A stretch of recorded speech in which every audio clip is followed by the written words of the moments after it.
Hello and welcome to Learn Moodle Basics. This is the Week 1 tutorial. I'm going to answer the following questions.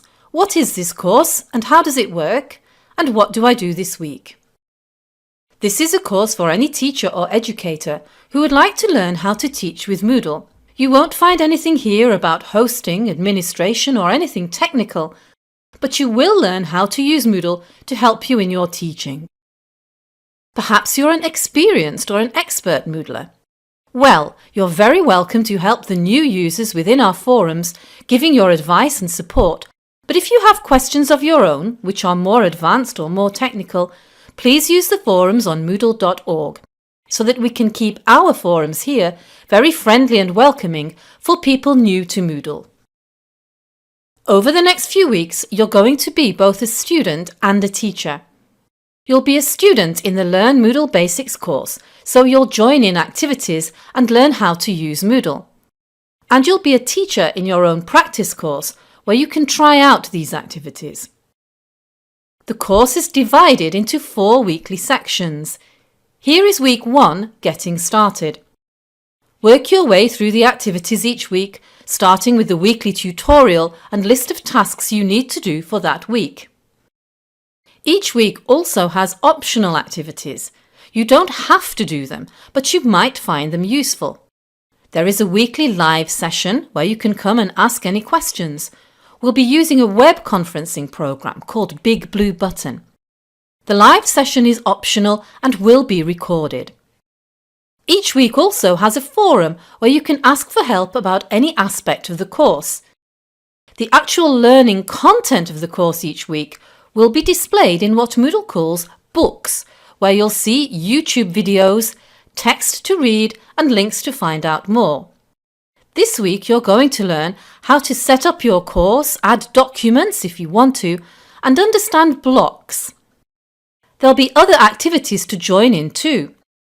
If you scroll down to the very bottom of the course page, you'll see a section Extra Resources. Here, you'll be able to download the videos and subtitles if you have problems with YouTube.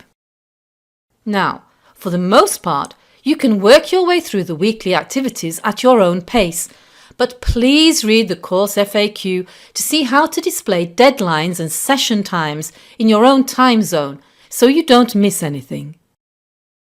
There is an activity starting in week 2 with deadlines in weeks 3 and 4. It's a peer assessment activity called a workshop. It has several stages and it will only be marked complete at the end of week 4.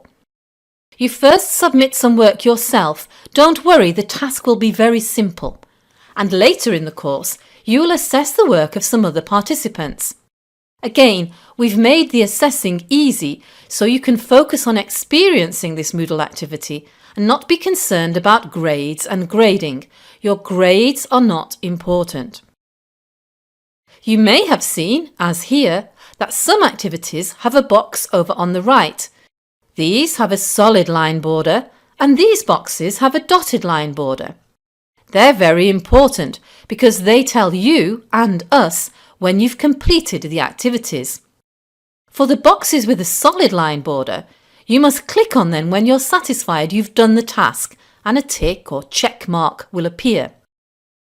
For the boxes with a dotted line border, they will automatically display a tick or check mark when you meet the criteria of that activity. If you complete all these activities, including participating in a peer assessment workshop activity, and you get check marks in all the boxes, you'll receive a badge and a certificate of completion. If you miss the deadlines for the workshop, but you do all the other activities, you'll receive a certificate of achievement. So that's how you'll be using Moodle as a student in the Learn Moodle Basics course.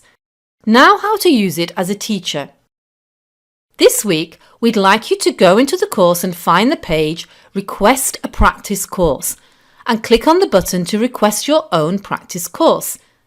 You can also do this from the link in the Week 1 tutorial and tasks page. This screen will appear and you must add details of the course you want us to create for you. Full name is the name which shows in large in the top of your course and short name will be the name in the navigation bar.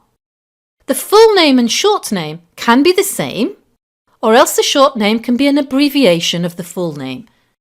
You can call your course what you like, but don't call it Learn Moodle because that's our course name and it will create confusion. How about something connected to your work, or a personal interest of yours, or your family, or a holiday? Add a short sentence to describe it and then click to request your course. After a while, you'll receive an email with a link to your new course. Then work your way through the books each week and you can try out those activities in your course, and if you struggle, then ask for help in the weekly forums. So that's nearly everything. Don't forget, we have a Learn Moodle mobile app too, which you're welcome to try. So hopefully now you're clear about what this course is and how it works and what to do this week. So now it's time to get started. See you soon.